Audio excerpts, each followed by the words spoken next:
Okay, and we'll have refreshments after our speaker. Our speaker tonight is somebody who probably most of you know, Gerald McFry. He grew up around here. He went to model school. He graduated in 1970. He was born at McCall Hospital. And he enrolled at Georgia Tech when he was 17 years old in electrical engineering. He graduated in 1975 with a Bachelor of Science in Industrial Management. He worked his way through college by helping build the Round Model School. And the Clockman, he worked at Clockman Mills as a cloth dofer? Dolpher. Dolpher. They know what it is. Okay, you all know what it is. He was the first employee at Katsushiro Rome Corporation and worked at their main plant near Osaka, Japan. Wow. Before returning to Shannon to be the production manager. For the past 12 years, he's taught business management at Coosa Valley Tech and Georgia Northwestern Technical College. And he's the program director of the business management program. He's the state chairman for the Business Management Instructional Facility Consortium Committee. And he's a member of several educational advisory committees. He loves some of his hobbies. He loves photography, history, especially family history and Shannon history, computers, and Georgia Tech football. He's married to the former Linda Ann Patton, and they have 4 daughters and 5 granddaughters and 1 grandson. And he still lives here in Rome, in North Rome, in Maplewood, but he's always been a Shannon boy at heart.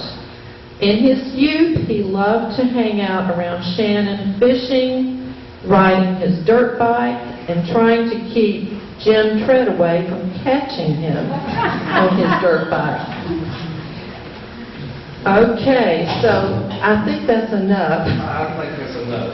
So I'm going to turn it over to Gerald. Thank you very much for being with us. Well, I do see a lot of familiar faces out here. I don't know if you can hear me on this or not. I'm a teacher, so I'm talking real loud anyway, so you probably can hear me anyway. Okay. Or no? Yeah, that's all. Is that it? Okay. That guy.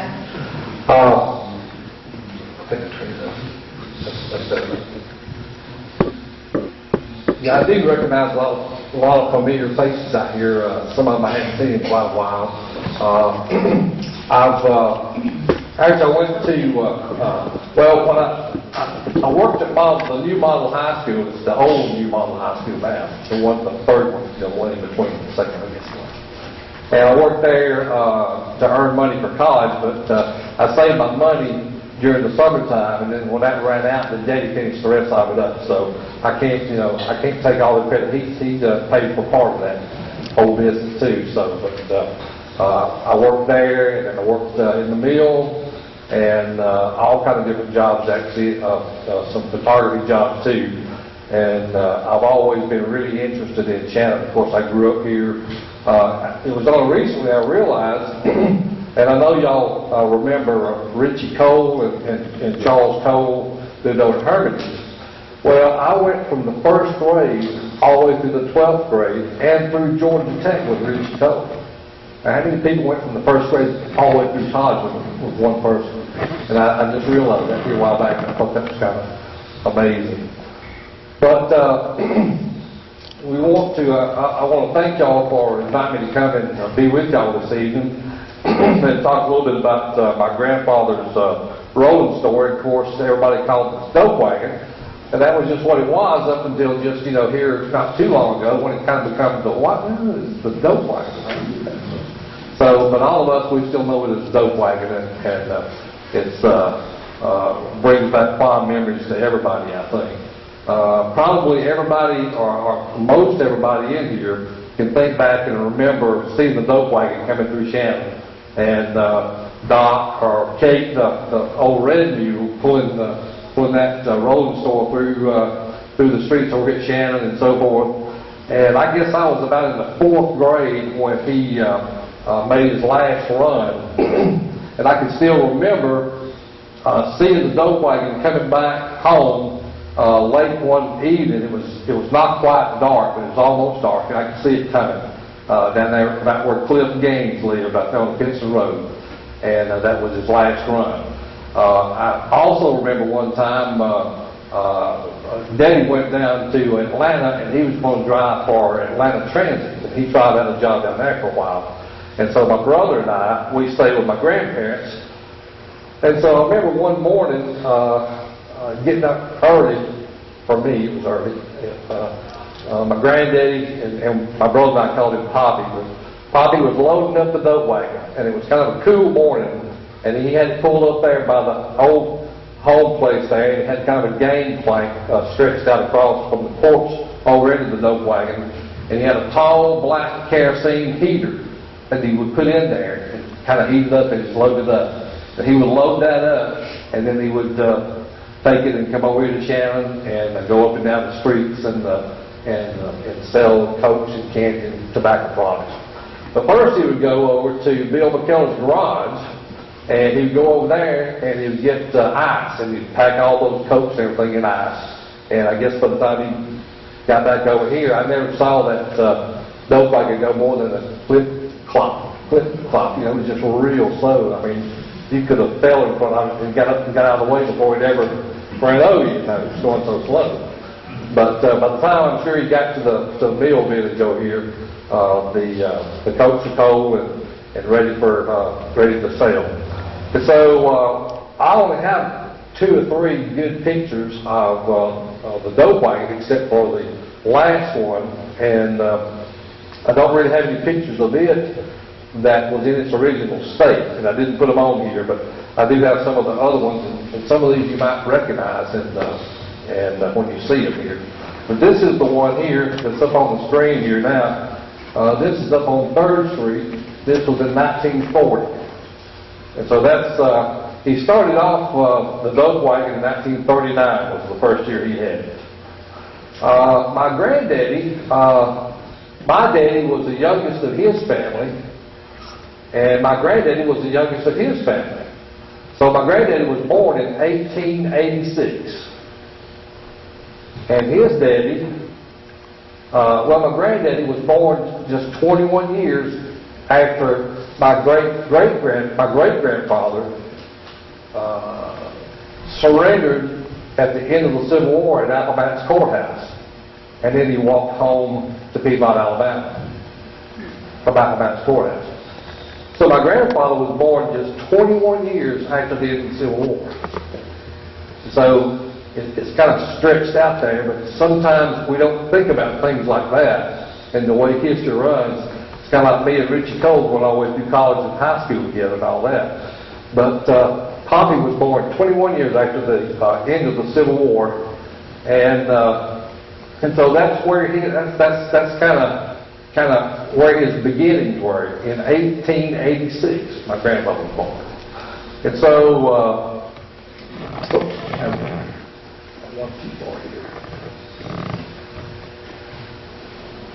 so he married Fannie Lou McDonald.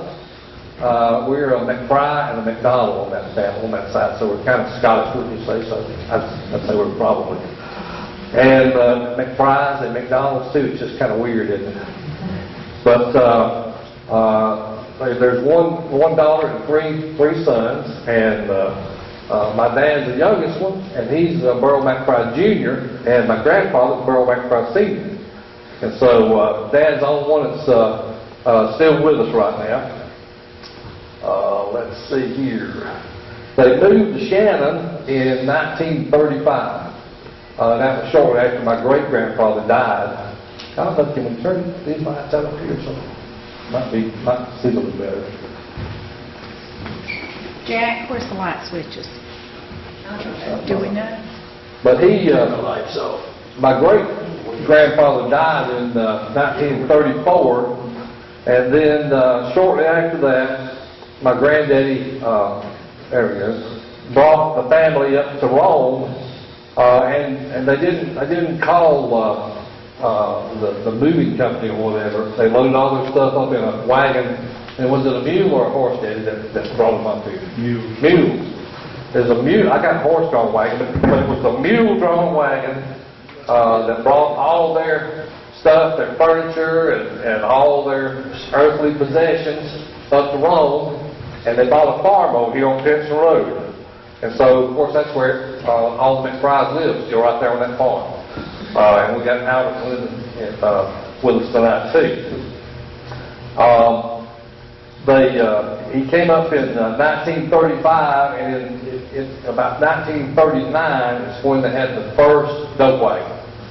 And it was I guess his first attempt. There was 4 versions of it, but it was his first attempt, and it had wooden spoke wheels with metal tires. And so when he brought that over to Shannon, apparently it was kind of maybe tearing up the pavement or something.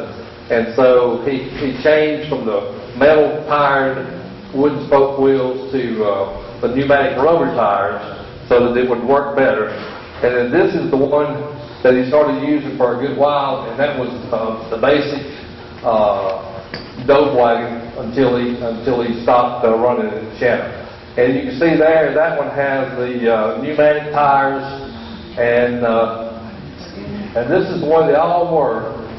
And this is up on 3rd Street in 1940. This is the old red mule named Kate, and that mule pulled that dope wagon to Shannon in the back and up and down 1st, 2nd, 3rd Street so many times that it knew the way. It could do it by itself. It was trained, and it just knew where to go every time. You can see in here, here's the ice box with the Cokes here, and back in here was all the area where you had the candy and tobacco products and all those things that he had in there. And so he would just go from street to street, and when somebody would come out and want to buy something, he'd stop and pull over and let them come up and get what they wanted.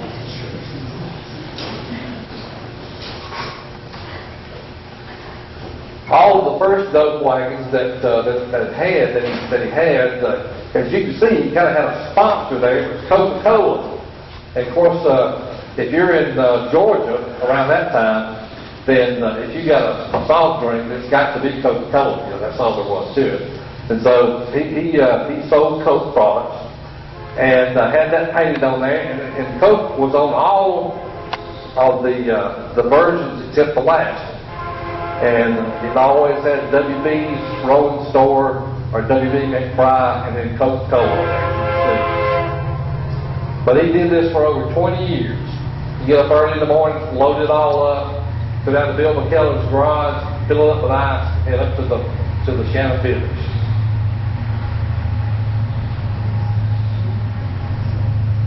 Do you see anything that looks familiar there?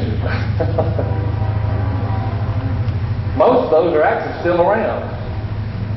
I had said about putting candy cigarettes on there. I guess that's okay. I don't know. Not supposed to do that anymore. Certainly shouldn't give your kids candy cigarettes, I guess, should you? Yeah. But I remember that he had some of those very things. I remember the nickel nips. I used to love those things, you know. And in beside the house where he lived, he had a little small store there. And I don't remember anybody ever coming to the store, but it was a little store, and he stocked a lot of these things in there. And of course, I could go out in the feed lot and pull up pistols, you know, and he'd give me a nickel or a penny or something for every one of those I pulled up. And I could earn enough money to go in there and get some candy out of the little store. And I remember getting the nickel nips and the candy cigarettes and those little prize box. I don't know what you call those. But used to love those things. So he had candy, crackers, cakes, tobacco products, and soft drinks, Coca-Cola on there. And of course, that was the reason it was called the dope wagon. Because around that time, I guess they called Coke soda dopes or something like that, I think. So that's the reason. That's the way it got its nickname of the dope wagon. And of course, there's a few. I guess that brings back a few memories for everybody. I look at all those old Coke crates and all that kind of. I've actually got a few of those Coke caps that came from that last dope wagon. I've got a couple of those at home that I've got saved. And of course, he probably made more money on tobacco products than he did anything else fashion. And he sold, I guess he probably had snuff too, my grandmother, she did fruit, and so I'm sure he had fruit on there, And I remember a fellow came by and talking to him one day, and I was amazed that he took a rolling paper. Of course, it was no big deal then, Took a rolling paper and laid between his fingers like that right there, and took a Prince Albert can just like that right there, and just tap, tap, tap, tap. And he just rolled the cigarette right up and lit it up. And I was just amazed at how he just made that cigarette right there.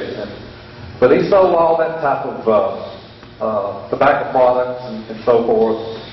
And people could come up and pick it up just as they came by. He operated the dope wagon for, again, over 20 years, from about 1939 to about 1960, which is a pretty good long time to do that. The first one, of course, started off, it had the metal tires. This one is it's probably actually that same one from the 1940s picture for the same running gear. It's probably the same box on there too. But do you see any difference in that picture and the one from 1940? Different horse, yeah. That one is a mule named Doc.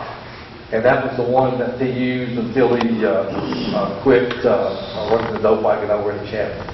And I remember they would go riding sometimes on Sunday, and my grandmother had a horse named Tony, and he had a mule named Doc, and I've seen him with just really decked out with like a black suit and a little tie and everything, his hat, and they'd go riding those horses, But he changed over to that pneumatic style tire, and that's what he kept throughout the whole time, the rest of the time through 1960.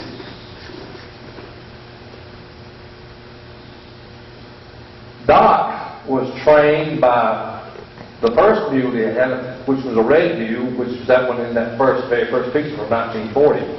And her name was Kate, and she was the one that really knew how to go through the village, because she'd done it so many times.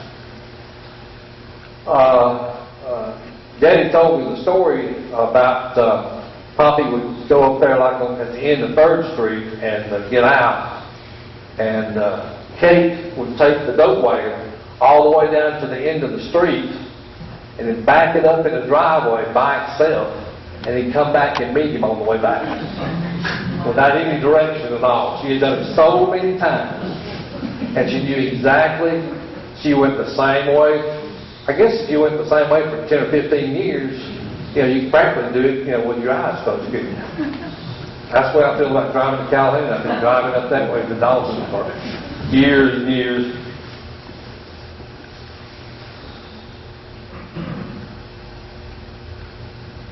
Okay, so this is another picture, and this was kind of an interim one, actually. The difference here, of course, it's got a tongue that you can hitch 2 horses up to, and that's Kate and Doc. And this is Kate here, and this is Doc. This is Dad.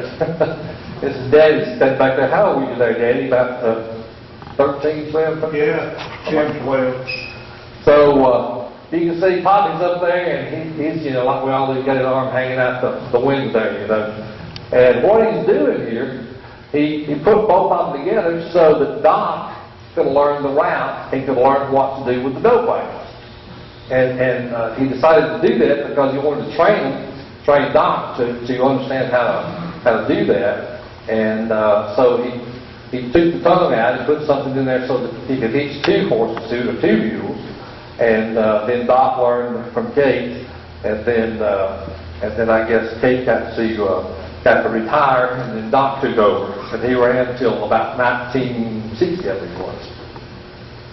So the original version was a small box, But I don't think it was quite as big as this. I remember seeing it up at the old barn at home place, and it was out there on one side of the shed, and I probably climbed in there and crawled around some and looked around in the thing, but I believe it was smaller than that, and it was seemed like it was kind of all white. But it was too small. They had to upsize it, because business was good, I guess, in those days. So they made this one and put it on the pneumatic tires, and this is where they had it set up to a train dock. So you got the original version, which didn't last too long, and then the 1940s version, which is the one on the very first slide that we saw up on 3rd Street, and then that's the same one here with the double team on it. And then the last one, do y'all remember the last one? How many remembers the last one or the last 2 years that he ran the dope wagon in Shannon? Do you remember? How many remember? What was different between it and all the rest of them? There's a hen burning on the floor there. It wasn't sponsored by Coke. It had double cola on there. And I don't know what it was, but apparently he had something falling out with people at the Coke company. And you know how us old folks get, you get aggravated and so I'll find me somebody else. So he went and he started carrying double cola with him. So then he had double cola. And that last one that he had and ran until 1960, it was painted with the oval and says double cola on the side of it. And it's kind of red and green. This one, I believe, is probably red and white, if I'm not positive. And the other one was red and green with the double cola logo on the side. Gerald. Yeah. I don't want to get ahead of you, but what happened to the wagons? Well, we're getting to that. Okay. All right. And I forgot to tell you a while ago that this can be an interactive thing. It doesn't have to be formal. It's not a formal presentation. So if you got a question or a comment, or or if you just want to sit out and show you the slides, I'll do that too. But yeah, if you got a question, just holler out.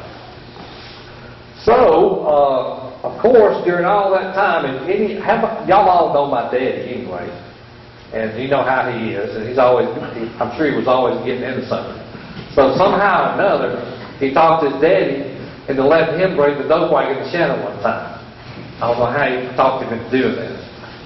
He probably just had to have it, otherwise he probably wouldn't let him do it. But anyway, he let Daddy Jr. Bring the dope wagon to Shannon. And so he took all the time to explain exactly how he did it, and just where to go, all the places, turn, and all this, that, and the other, And so that next morning, they jumped in there, took it over there, and everything went pretty good. Brought it on back in one piece, and Poppy met him there and asked him, how did it go? And they said, well, it went pretty good, but, that mule just kept wanting, I couldn't keep it to keep going where I was trying to get it to go. It kept wanting to veer off on another path. And then Daddy explained to Poppy where he was going, and apparently that wasn't where the mule had been used to going all the time. And so the mule knew where to go, but Daddy was trying to take her somewhere else, So that mule kept trying to go where she'd always gone all those years, of all those paths over to Shannon. Yeah. During World War II, sugar was rationed, and I was wondering, how he was able to cope with that problem. Well, I don't really know. He bought all of these goods. Of course, I don't think he had anything he manufactured himself. Now, I think my grandmother did maybe sell butter or eggs or something other, but that would have been a problem that the Coke company or the candy company would have had to address some way or another. But I don't know. Did you know if they rationed him on the candy or anything, or the Cokes? No. The soft drink companies insisted that he buy so many cases of their brand, so many cases of this brand, in order for them to serve it.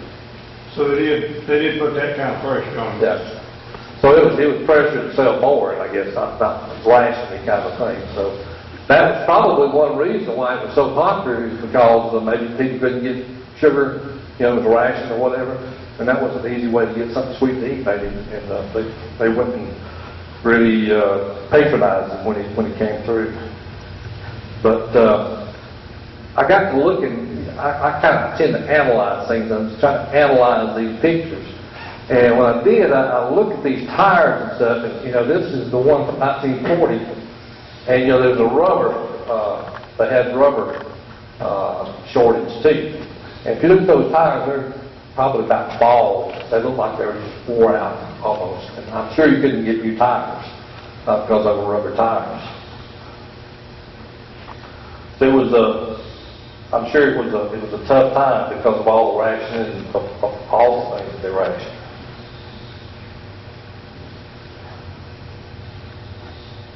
So the last trip that the duck wagon made was it was in 1960, but I'm not sure exactly when it was.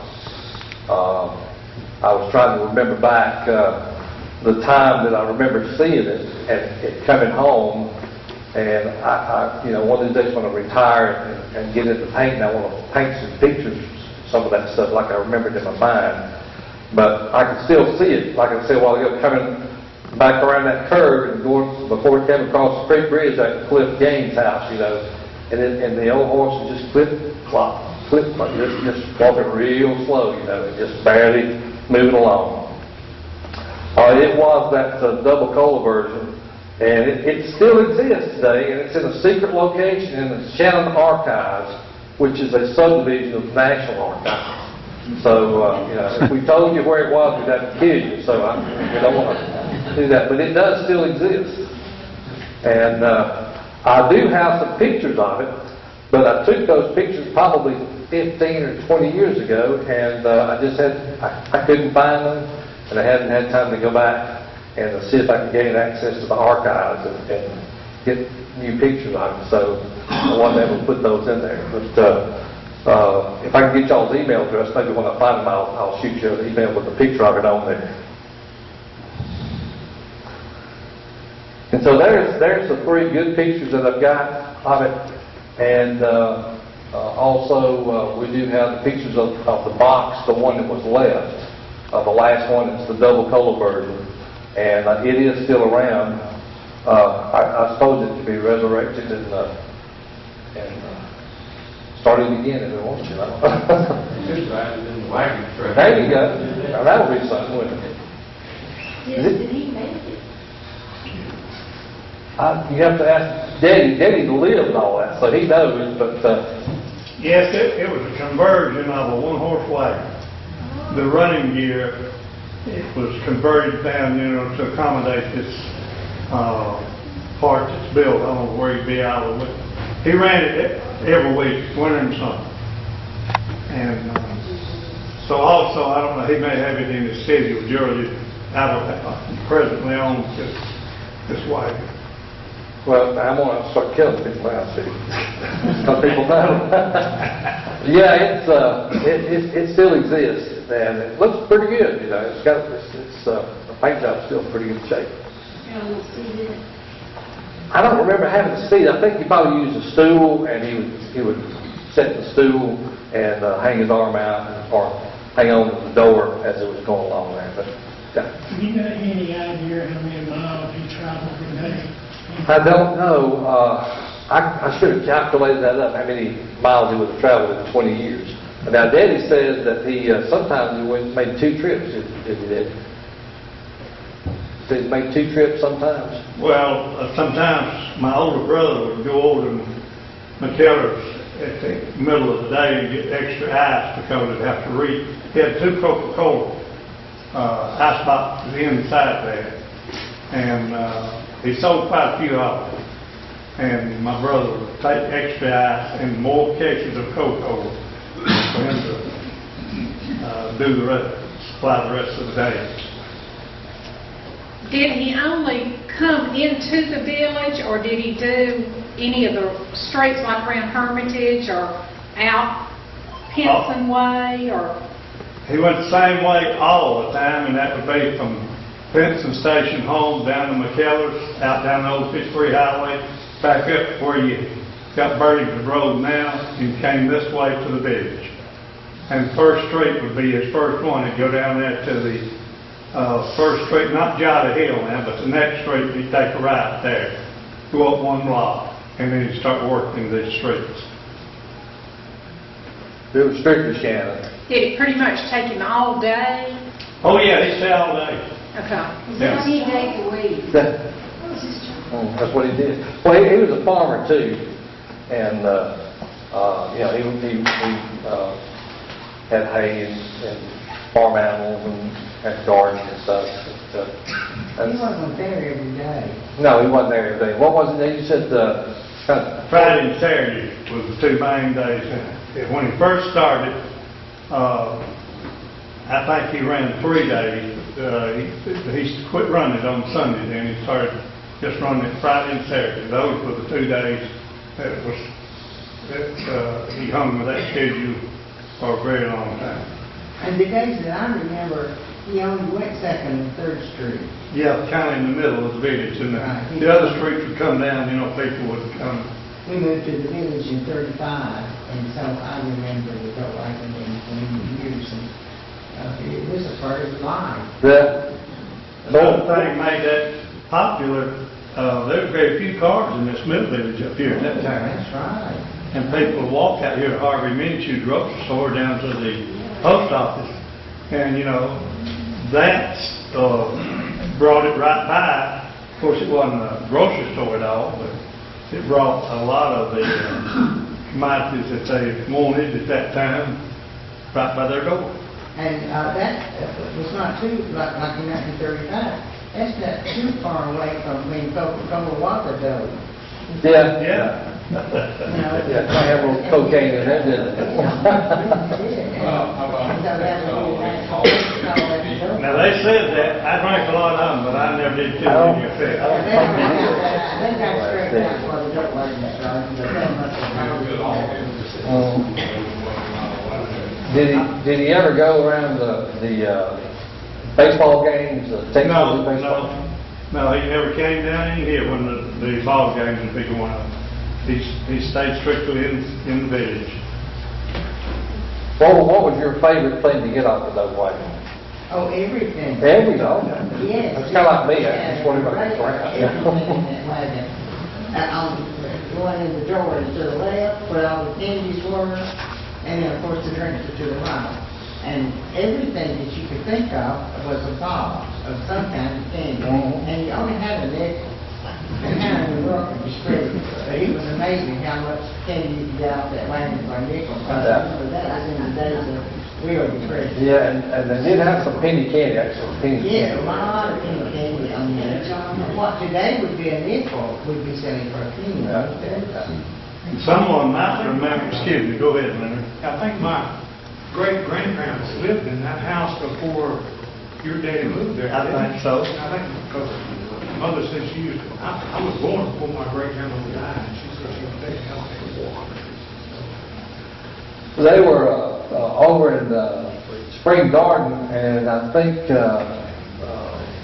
my grandfather's, my grandmother's sister and her husband lived up in this area, John Lotwayer and Belle Lotwayer. And I think he had them scout around and find a nice place, and he found that one that was for sale. And I found a letter here a while back that I think Daddy gave me that was correspondence back and forth about that place up there, and tell him that I wanted it, and he was going to come and buy it and so forth. And he did, and it was really interesting. And by the way, if anybody have any pictures of the dope wagon, that, you know, I can come to your house and copy them there. You don't even have, we won't take them, but I can copy them and then retouch them or whatever and put them in with these, and we can have them put here if you want to. There's one thing that's a little unusual. He did, we had hogs and chickens and cows and all that, you know, on the farm. Well, he would buy bread scraps from children in the village. They'd bring out a grocery bag of dry scraps. Now, he didn't fool it. Anything, you know, just old dry cornbread and biscuits that were left over from the family meal. Nothing but bread. He would trade them a piece of candy for, you know, I think they'd get a dime for the candy for a grocery bag full of of dry bread. And he carried that on piece of the house. So, help kids out and him too. I don't think he did. Business license, if he did have a business license. My memories of him was as the most generous, honest man, and parents didn't want to go around with the dough wagon, and so that his grandfather or dad out there with them, because they knew they were not going to get cheated, and they were going to be treated right, and we all just knew him for who he was, and it, just look at these pictures, it reminds me of how we children felt about it. Yeah. A great, honest person that we could go to the dough wagon. Mother raised two wonderful children, and she did it with the dough wagon. That's how she would give us, if you'll do this, or, if y'all be real good, or if you want to learn this or memorize this at school, you can have this with the dough wagon when you come around.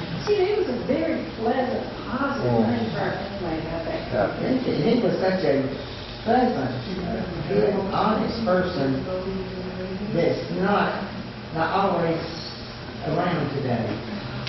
Yeah, things move a lot faster nowadays, and Did he have a bell, or did we just hear the click of the clock? did he have a bell? Yes, he did. Yes, there was. Yes. I don't remember the bell. I just remember that clip. I have a bell. Clip. Really? I do have a Oh, okay. But, Gerald, I have two things that I remember. I lived in the village for just a couple of years, and I lived on 3rd Street, and we had a big shade tree on the corner of our yard. Well, that was one of the stops that he would have to rest off. But he'd also give him a treat. He would get one of those cold dokes, and that horse loved to drink those Coca-Colas. Yeah. And he would just try them. Yeah. And the kids were just amazed about that. then he told me about the mule would drink the Coke, and he'd pull up there and take the top off, I would give it to him, pull it up, and he would stick his head up and drink that Coke. The whole thing. And one other thing, Gerald, that he did that's very vivid in my mind, he conjured warts. I don't know if he conjured any warts for any of you, but he did for me. Yeah. And he was well known for that. Yeah. He passed away before he passed on his secret of how he did that. So I don't, But I have seen people, when I was up there at his house, strangers would come up and they would want him to take a wart off their hand. And he'd do something to the effect of, he'd get his pocket knife out, and it looked like he was drawing a tic-tac-toe on there or something like that. And he did that and told them not to look at it or something for some period of time and not tell him thank you.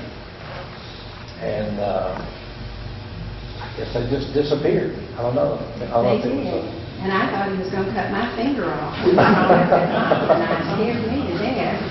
But it worked. I don't know if it was the power of suggestion or just what it was. But, people, I've seen people come up there and I've seen him do it, And we did have law enforcement here in Shannon too at that time. But best I remember, he never got a speeding ticket. That was a slow-moving time, and anytime when things takes a long time to happen, there's a lot of anticipation that builds up. So if you're a kid, oh my goodness, it's like waiting for Christmas to get here for the boat wave to come back, I'm sure. So, I'm sure that was a lot of fun growing up as a kid in Shannon Village and seeing it. See, I just saw him coming back home, and I just remember it a few times. It wasn't a situation where he came by my house. I got to get on that thing and buy something. Somebody else had a comment or something like that. Two questions. Was that before the days of deposit on the bottles? Did he collect those? And second, was this his main source of income? It was those deposits. You did pay a deposit on the bottle. So if you took it, I suppose you'd have to pay. And I think he bought bottles too if you brought them to him. That was another thing the kids did. They'd collect up bottles, and you didn't see bottles laying around because they'd get them up savings and carry them trading for candy. They had to return the bottle back to Rome Coca-Cola Company, and they would have a machine, sterilize and then refill them, cap them. And there were no cans. There were no no 1 liter bottles or anything like that back then, just that small bottles, all they used. I was going to say, I believe that 6.5 ounce glass bottle was all there was. There was no Sprite or Fanta or nothing in it, just that Coke, just clues all it was. And she was asking, did he have another job, or was that his only profession? No, not another job as such other than farming. He did farm. Basically vegetables and things like that. He was not a, cotton farmer or anything that way. Gerald, what age was he when he died? He was in his late 70s. Daddy's age? Yeah. 87. 87. 78, I'm sorry. Okay. Now you can tell my age now. I thought it was about 78, but I wasn't sure. But he died in 65, was born in 1886. So how old would he be if he was alive today? Oh. Way over 100. He'd be 100 something years old. So through 1986, that'd be 186, 96, 2006. 120 something? Yeah. Year after next, he'd be 130 years old. How about that? So he was from a whole real different era. We remember him at the end of his life, but he began life, like I said, 21 years after the end of the Civil War. I didn't hear how he started this. What gave him the idea to do this? How did you get the idea to do that, Dave? There was another man that was operating a wagon here in this village at that time. I believe his name was Dave. I'm not sure of that. Name was what? Dave, D-A-Y. He had a smaller wagon, and he didn't have anything. The variety of stuff he carried, was quite a bit less than what Daddy had. And but he didn't operate his, but a short while after Daddy came and started operating, he fell by the wayside. He didn't operate anymore. And as the lady was asking there about what he did back when he came from Spring Garden, Alabama. Now we had a big farm down there that he was big in that day and time. Not today, but he was a farmer at heart, and that's the way he raised his family. Basically, came up here because of an uncle and my aunt lived over there. I believe that they lived, as Leonard was talking about, in that house. That some of the games is maybe headed. Yeah. Yeah. He thought Mr. Frank Gaines. That's who he got it from. Yeah, Frank lived there. Yeah. Okay. After his All right. Okay. Well, Burl, your daddy had the dope wagon, but you had the goat wagon. Yeah. I tell people about that Studebaker goat wagon you had. Yeah. A goat's easy to train. I wasn't a goat boy, or I didn't make the goat man, but I did learn some of the things. A goat's pretty easy to train, and they're pretty strong. And that I had a little 4-wheel wagon that I could hook this goat to, and my daddy made a full set of harness. He had a blacksmith shop too. He did a little work for other people, and he made a set of harness for this goat. And I had a lot of fun out of that harness. I looked like he got me killed once. I crossed the railroad up there above the house, and the steam trains were running in those days, and the wind was blowing away from me, and I didn't hear the train, and just as I got across the track, the train went by. If the goat had stopped, I wouldn't be here today. Me either.